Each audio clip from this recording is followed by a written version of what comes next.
Hello bachelor achievers. ఈరోజు నేను హైదరాబాద్ వెళ్తున్నానని మా నాన్న మా ఊరు చెరువు దగ్గరికి వెళ్ళి ఒక 2.5 కేజీలు ఉన్న చేపలు పట్టుకొచ్చాడు. దాన్ని మా మామయ్య పులుసులు మొత్తం నీట్గా తీసేసి ముక్కలు కోసి నీట్గా కడుగుతున్నాడు అనమాట. ఈరోజు మనం మా అమ్మ చేతితో వండే చేపల పులుసు ఎలా చేస్తుంది, దాని టేస్ట్ ఎలా ఉంటుందో చూద్దాం మన వీడియోలో. ఈ చేపను కట్ చేయడానికి మాత్రం చాలా కష్టపడ్డాడు మా మామయ్య. చేపల చుట్టూరు ఉన్న పులుసులు తీయడానికే చాలా టైం పట్టిందనమాట. ఈ ముక్కలు కోసిన తర్వాత మొత్తాన్ని మళ్ళీ నీళ్ళల్లో వేసి ఉప్పేసి కల్లుప్పు వేసి నీట్గా శుభ్రంగా కడిగిందనమాట, నీసు వాసన ఏమీ లేకుండా. వేసిన తర్వాత మళ్ళీ దాని ప్రాసెస్ ఏంది, ఎలా వండింది అనేది కూడా నేను వీడియోలో చూపించబోతున్నాను. ముక్కలను మొత్తం శుభ్రంగా కడిగిన తర్వాత వాటిలో ఉప్పు, కారం, పసుపు వేసుకొని మొత్తం మిక్స్ చేసుకుంది శుభ్రంగా. తర్వాత మసాలాలు ఏం కావాలో మామూలుగా జింజర్ పేస్ట్ అవన్నీ కూడా వేసి శుభ్రంగా మ్యారినేట్ చేసి ఒక పక్కన ఒక అర్ధగంట పెడుతుంది. దాంట్లోనే పెరుగు కొంచెం అన్నీ ఏమేం కావాలో చేపల పులుసుకి అవన్నీ కారం, ఉప్పు, పసుపు అన్నీ వేసి కలిపి పక్కన పెట్టేసుకుంది.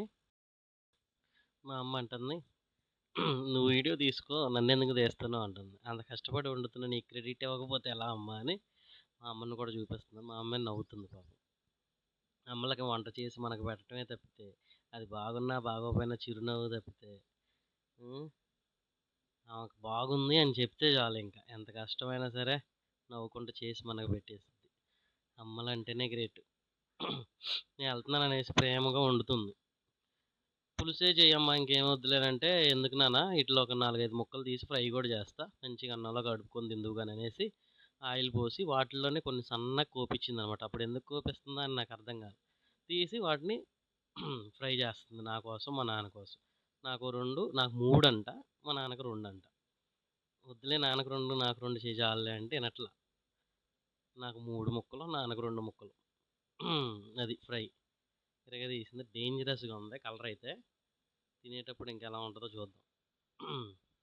ఈరోజు తీయాల్సిందే. మ్యారినేట్ చేసుకున్న ఫిష్ ముక్కల్లోనే కొంచెం జింజర్ పేస్ట్ వాటిని ఎక్కువ వేసి ఫ్రై ముక్కలుగా చేసి వేపుతుందన్నమాట. చూద్దాం ఎలా ఉంటుందో. ఫ్రై చేయడం అయిపోయింది, ఇంక పులుసులోకి వచ్చిందనమాట. ఆయిల్ వేగిన తర్వాత దాంట్లోని పచ్చిమిర్చి, ఆనియన్స్ మిక్సీ పట్టి ఆ మిక్సీ పట్టిన దాన్ని వేసి వేపుతుందనమాట బాగా. అది బ్రౌనిష్ వచ్చిందాక వేపిద్ది. బాగా వేగుతుందనమాట. ఇంకో చూడండి ఆయిల్ ఎలా పొంగుతుందో, చాలా బాగుంది. దాని తర్వాత టమాటాని ఒక 2 టమాటాలని మిక్సీ పట్టి ఆ పులుసు వేసింది. నీట్గా వేగుతుందనమాట. కలర్ అయితే సూపర్ ఉంది, గోల్డిష్ కలర్లోకి వచ్చేసింది. చేప ముక్కలు ఎప్పుడు వేసిద్దో, చింతపండు ఎప్పుడు పోసిద్దో చూద్దాం. దాంట్లోనే కొంచెం అల్లం వెల్లుల్లి పేస్ట్ వేసి తిప్పుతుంది. అది ఎగుతున్న స్మెల్ సూపర్ ఉంది, అదిరిపోయింది అనమాట. ఆ స్మెల్కే తినబుద్ధి అవుతుంది.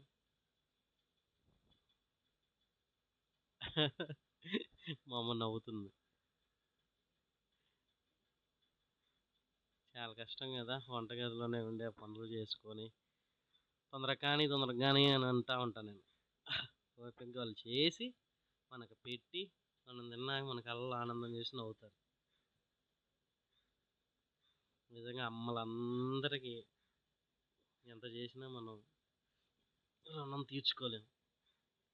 చింతపండు నానబెట్టుకుంది, అది వడగట్టుకుంటుంది. ఇక చింతపండు రసాన్ని పోసేసిద్ది అనమాట. అది ఓకే. అది మరిగిందాక ఇంకా అలాగే పొయ్యి మీదే ఉంచాలి. చింతపండు రసాన్ని కొంచెం కాగిన తర్వాత దాంట్లో ఉప్పేసింది. ఉప్పేసి మళ్ళీ కారం కూడా వేసింది. కారం వేసి రసాన్ని బాగా తిప్పింది. ఇది బాగా తెరలనిచ్చిందనమాట పొయ్యి మీద. బాగా తెరిలిన తర్వాత చేప ముక్కలు తీసుకొని ఒక్కొక్కటిగా దాని మీద ఆ రసంలో వేసింది. చేప ముక్కలు వేసిన తర్వాత ఎంతసేపు ఉంచాలమ్మా అంటే 15 to 20 మినిట్స్ ఉంచితే ముక్క ఖచ్చితంగా ఉడికిద్దని చెప్పింది. గంట పెట్టి తిప్పకూడదు అని చెప్పింది. అప్పుడే మా అమ్మ చెబుతుందనమాట, కరెక్ట్గా అన్నం కూర వండటం అయిపోయిన తర్వాత ఖచ్చితంగా నాన్న వస్తారు చూడు చిన్నయ్య అయిపోయిన తర్వాతగా అని అన్నది. మా అమ్మ అన్నట్టుగానే మా నాన్న వచ్చిండు ఖచ్చితంగా అదే టయానికి. చేపల పులుసు ఆ పక్కనే ఉన్న బగారా రైస్ కూడా వండేసింది అనమాట. 2 అయిపోయినాక అయిపోయింది. వచ్చిండు కరెక్ట్గా అదే టయానికి. నేను నవ్వుకుంటున్నా. మా అమ్మ మా నాన్న ఇద్దరే మాట్లాడుకుంటున్నారు. కొత్తిమీర వేయి, పుదీనా వేయి మాకు అయ్యని మా నాన్న చదువుతున్నాను అనమాట. మా అమ్మ వింటుంది. మొత్తం అయిపోయింది. ఇంక లాస్ట్‌కి కొత్తిమీర తీసి కూరలో అలా పైన జల్లింది. కొతకొతలాడే చేపల పులుసు రెడీ. ఇంక తినటమే ఆవశ్యం. సూపర్‌గుంది స్మెల్ అయితే. స్మెల్ బట్టి చెప్పేయొచ్చు ఉప్పు సరిపోయిందా, కారం సరిపోయిందా అని. నమ్మరా? నిజం. అది. మా నాన్న తిని ఒకటే ఒక మాట అన్నాడు. "ఏమేసినావు దీంట్లో?" "ఆ! అందుకా తియ్యగుందనన్నాడు." బావుందంట. చాలా బావుందంట. మా అమ్మకి కాంప్లిమెంట్స్ ఇచ్చిండు. ఇది వీడియో. మీకు నచ్చితే లైక్, షేరు, కామెంట్ కూడా చేయండి. Thank you very much.